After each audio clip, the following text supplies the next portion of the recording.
Life inside Red Onion, life in America's Supermax prison. The Mountain Fortress.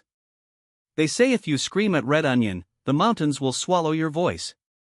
That's how far it is from anywhere. Miles of Appalachian fog, steel fences, and silence that feels alive. Hidden in Wise County, Virginia, this place was designed not just to contain men, but to erase them. According to Virginia Department of Corrections records, Red Onion opened in 1998 as part of a new Supermax era, a model facility meant to isolate the most violent and unmanageable inmates in the state. It was the answer to a national question: how do you control men who refuse to be controlled? The solution was simple: lock them down 23 hours a day. The locals called it the Onion because it made grown men cry. Inside, it's a world of locked doors, narrow windows, and endless repetition. No bars, just solid steel. No voices, just the hum of fluorescent lights and the faint buzz of surveillance cameras. Every cell a coffin with plumbing.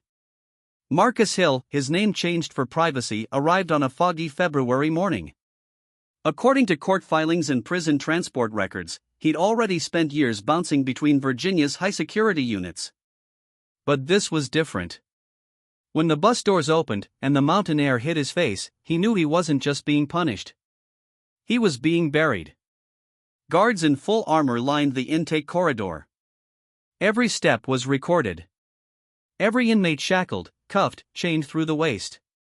When the door to Red Onion closed behind them, it was the sound of finality. Step forward. Eyes on the floor. Hands visible, a voice barked from behind black-tinted face shields. They moved like soldiers, not correctional officers. Inside, even the routine looked like combat. According to the Washington Post, officers at Red Onion train in military-style cell extraction and crowd control. They practice takedowns with plastic dummies and wear body armor during cell checks. One former officer described it simply: you're trained to expect war every day. Hill's new home was cell 217. 6 feet by 10. Concrete on every side, a slit for a window, a small stainless steel sink-toilet combo. The light never really went off. When he sat on his bunk and stretched out his legs, his feet touched the door. That door was solid steel, no bars, no view, just a narrow slot at waist level for meals and cuffs. He'd learned to measure time by that slot. When it opened, it was morning. When it closed, it was night. And in between, nothing happened. For 23 hours a day, Hill lived in total isolation. The 24th hour was recreation, a term that barely fit the reality. It meant walking, alone, in a small outdoor cage surrounded by fencing and razor wire. He called it the dog run. On paper, Red Onion's isolation program was designed for rehabilitation, gradual behavior control through a step-down system. In practice, according to Human Rights Watch reports, most men stayed locked down for years. Good behavior could move you from one level of isolation to another, but one mistake, an argument, a curse, a glance, could send you back to the start. The first thing Hill noticed wasn't the silence, it was the noise. The air vent hummed constantly, the lights buzzed, and far down the tier, someone was shouting. Not words, just raw noise. An older inmate, they said, who hadn't seen another face in 5 years.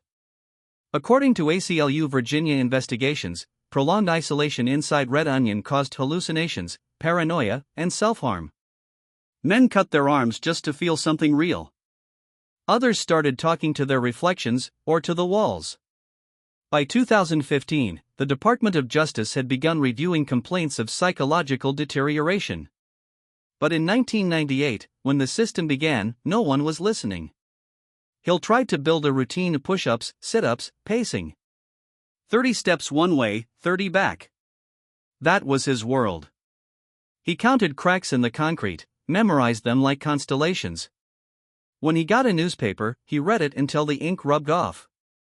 When he didn't, he imagined the headlines.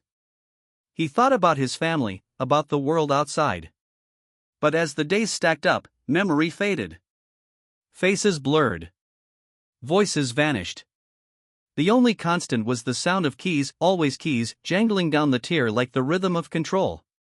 One morning, during breakfast call, Hill looked through the slot and caught the reflection of another inmate in the shiny metal tray. A young man, maybe 20, his eyes hollow, tattoos curling up his neck. He mouthed 2 words before the guard pushed him forward. Stay quiet. That became the first rule of survival inside Red Onion. Silence is protection. Speech is risk. But silence also eats away at sanity. By the second month, Hill started whispering to the vent, testing if anyone was still human on the other side. At first, no answer. Then, one night, a single tap echoed back. Tap tap. The start of a conversation that would change everything.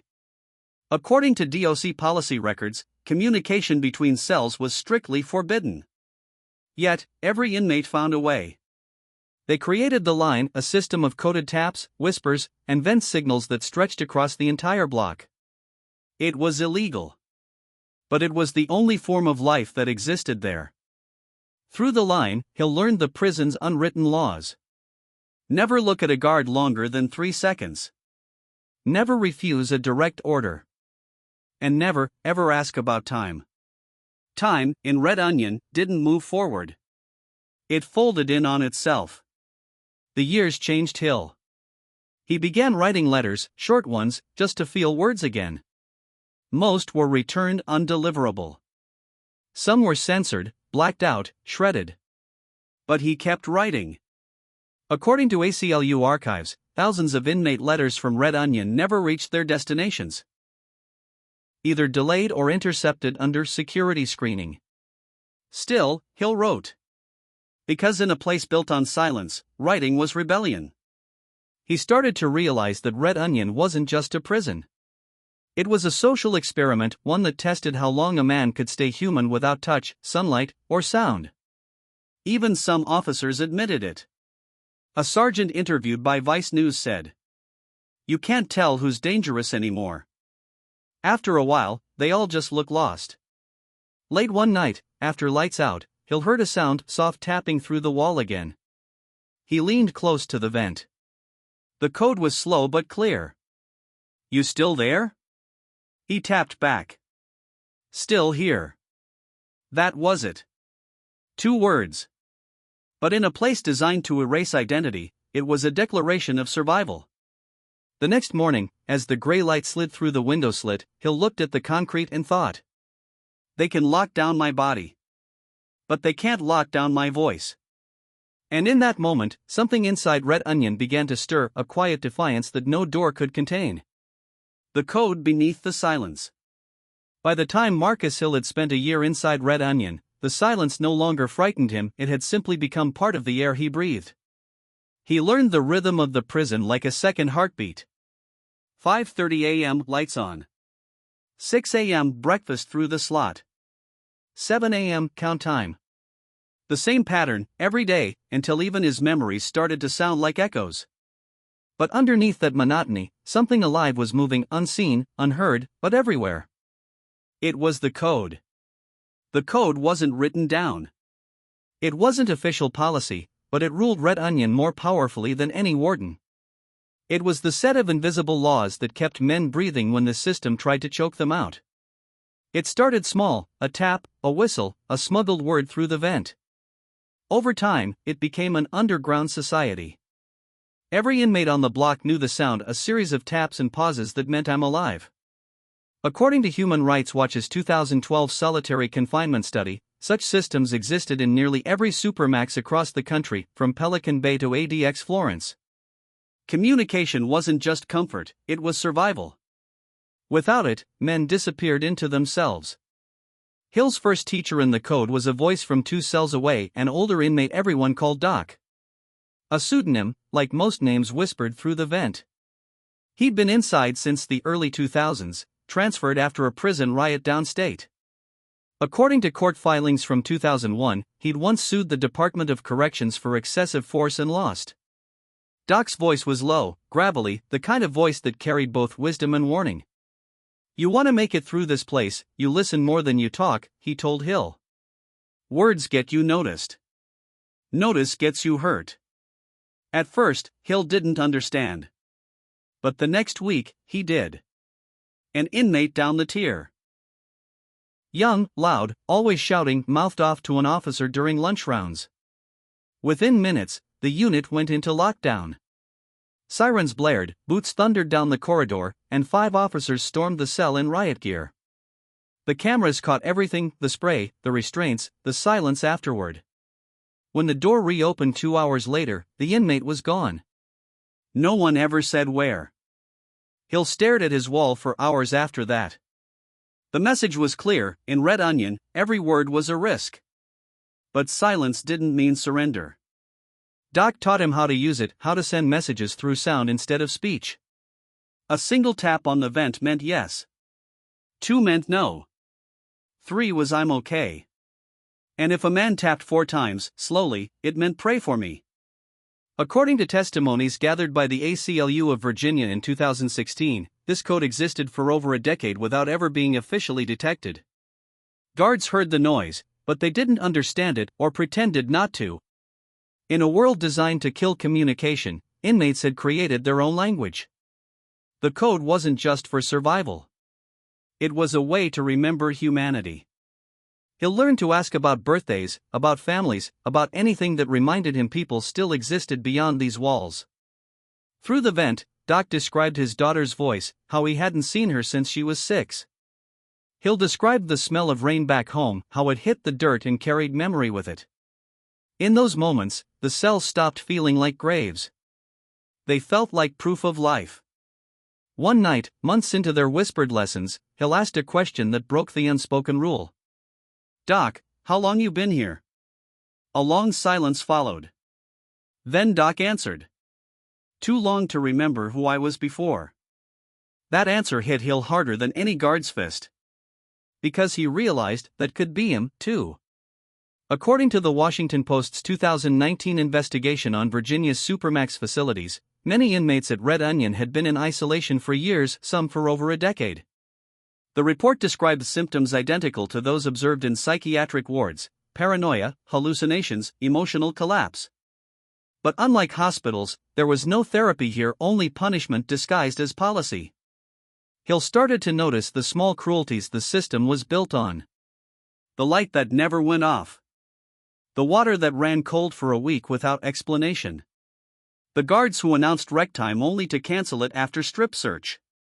The deliberate unpredictability that broke the mind's rhythm. According to psychological assessments submitted to the U.S. District Court in 2020, this method, known as controlled instability, was part of the design. Keep the inmates guessing. Keep them compliant. Doc's teachings became scripture in Hill's head. Don't beg. Don't cry. Don't let M think you need anything from M. You feed yourself with your own thoughts. But thoughts could turn toxic when left alone too long. By his second year, Hill began losing his sense of time. He couldn't tell if it was Tuesday or Thursday, summer or winter. His reflection in the steel mirror started to look like a stranger. Sometimes, he'd stare at the concrete until it seemed to breathe. That's when he started writing again. This time, not for himself, but for everyone who couldn't. He began crafting letters that looked like simple notes, requests for commissary, grievance forms, short prayers. But inside each, he slipped coded words and details about what really happened inside Red Onion.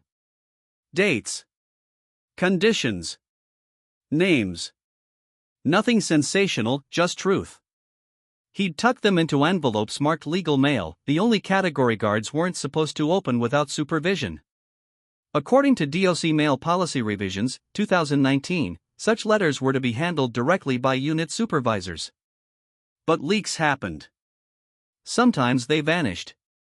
Sometimes they reached the outside world. Hill didn't care which, as long as one got through. The line carried news faster than rumor. "Somebody writing out," Doc said one night. "Whole tier talking about it." Hill kept quiet. He didn't confirm or deny. But he knew the words were spreading. The code beneath the silence had evolved again. It wasn't just a network. It was resistance. Then, one cold morning, an officer paused at Hill's door longer than usual. He stared through the slot, smirked, and said, "You the writer?" Hill didn't answer. The officer dropped his tray and walked away. But from that day on, Hill's cell was searched 3 times a week. His letters started coming back unopened. The lights above his bunk flickered all night. They were watching him now. According to internal DOC oversight logs, such targeted monitoring was routine for inmates suspected of information trafficking.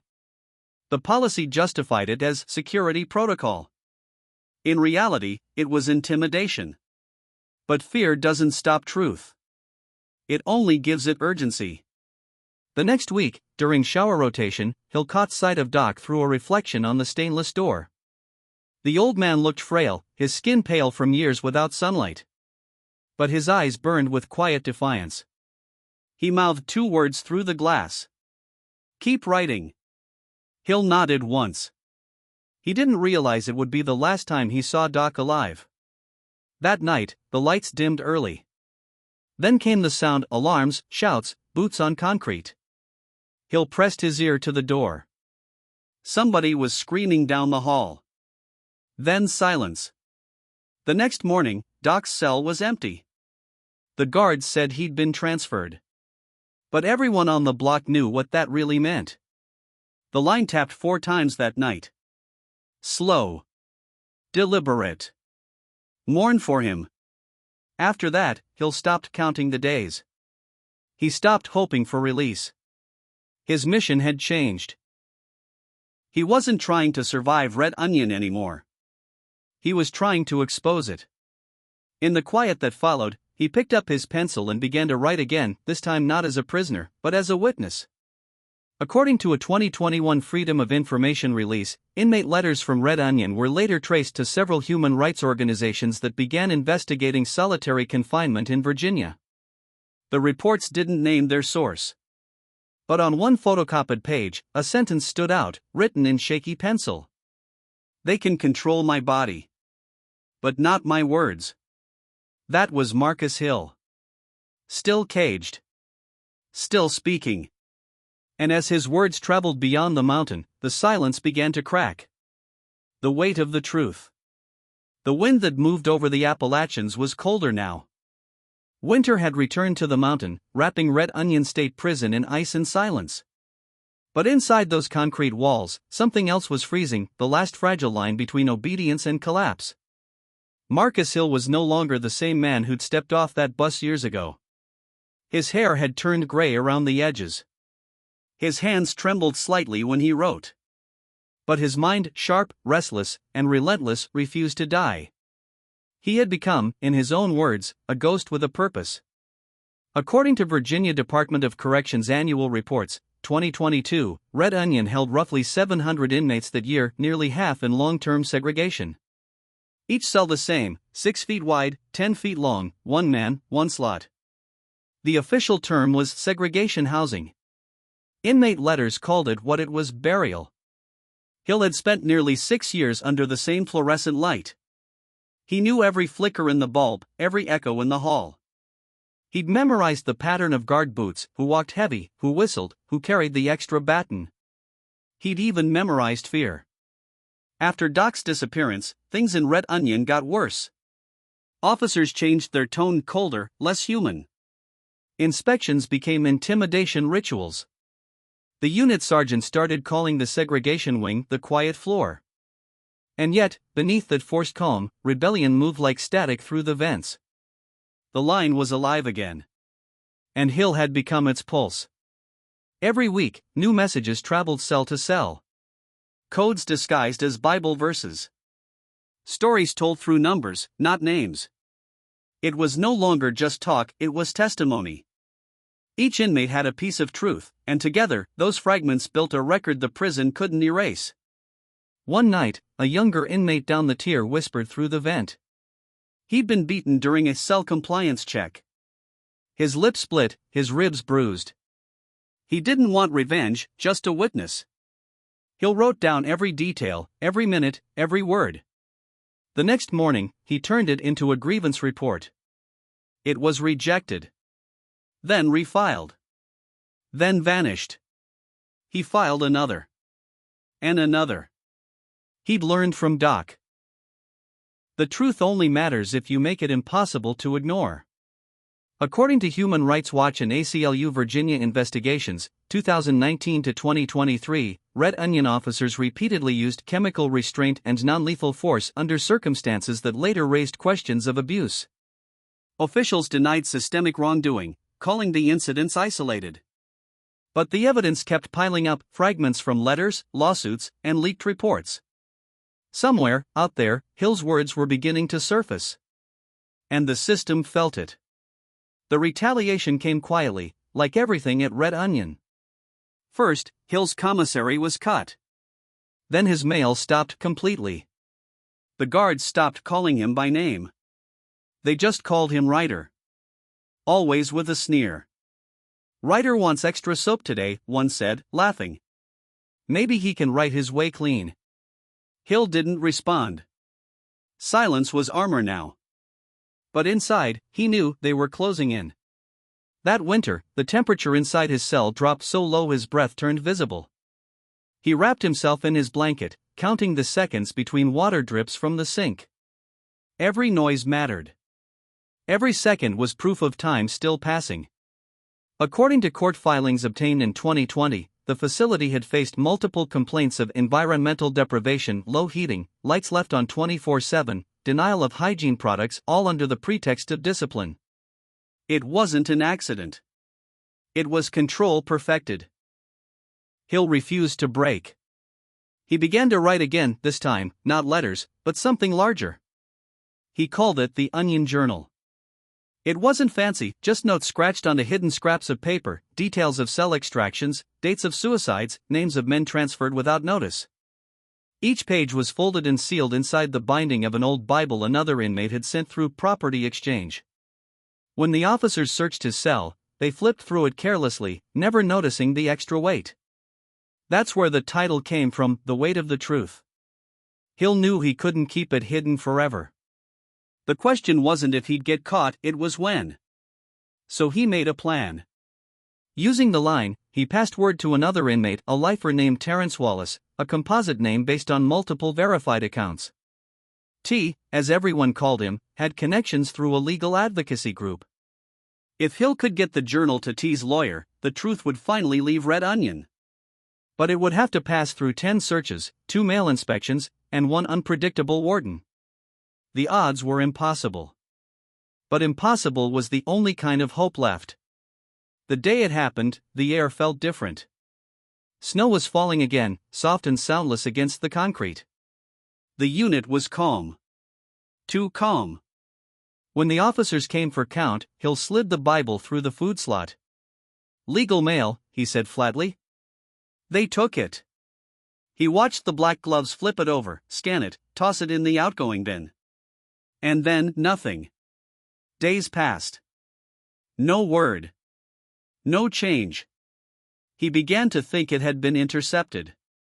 Until, one morning, Morrison, the officer who'd once mocked him, passed by and said, "Nice try, Ryder. World doesn't care about your bedtime stories." Hill said nothing. But that single sentence told him everything. The Bible had made it out. According to FOIA records from late 2022, a sealed envelope containing handwritten accounts of prison operations was received by the Appalachian Prison Rights Network, postmarked from Wise County. Inside were over 20 pages of detailed entries, dates, names, and internal phrases that matched official DOC logs. They were anonymous, signed only. Still here. The advocacy group turned them over to the ACLU and state reporters. Within weeks, a quiet investigation began. The story of Red Onion was no longer rumor. It was evidence. Inside the prison, the reaction was immediate. The warden shut down visitation. All outgoing mail was frozen for security review. Units were searched twice daily. Even the guards looked nervous now. Hill could feel it in the air, the tension, the confusion, the fear. For once, they were the ones unsure of who was watching. That night, T tapped through the vent. "Old head," he whispered, "they found out about the letters." Hill leaned close. "You get it out?" "Yeah," T said. "It's out." But they comin' for us. Hill smiled, even in the dark. Then they already lost. The next morning, before dawn, guards swarmed Hill's cell. They tore through everything: mattress, papers, walls. They found nothing. Because the truth had already escaped. According to internal DOC incident logs from 2023, an inmate described as Marcus H. was placed under administrative transfer pending security review. No further record was found. He was gone by sunrise. But the paper trail he left behind, the journal, became the backbone of multiple investigative reports that year. In July 2023, the Richmond Free Press and Vice News both published excerpts from anonymous inmate letters detailing life at Red Onion. Each ended the same way. Still here. Still writing. Officials promised audits and reforms. Politicians promised transparency. But those who'd lived it knew real change would take more than paperwork. It would take memory. And Marcus Hill had already given them that. By winter, the first reforms were announced, modest but real. Reduced isolation time. Expanded mental health evaluations. A review of use of force incidents. The walls hadn't fallen, but the silence had cracked. And even though Hill's name never appeared in the reports, his words traveled everywhere. From state hearings to classroom discussions, from headlines to hashtags. He had become something larger than a prisoner. He was the echo of every man the system had tried to erase. Months later, a guard passing through the tier found 4 words etched into the concrete wall of cell 217, the same cell Hill had once occupied. Still here. Still writing. He stared at them for a long time. Then he turned off his flashlight, and for the first time in years, the hallway went dark. Warning: this story is a dramatized adaptation inspired by real events. All information is drawn from verified reports, public documents, and credible investigations. Some names and details have been changed for privacy.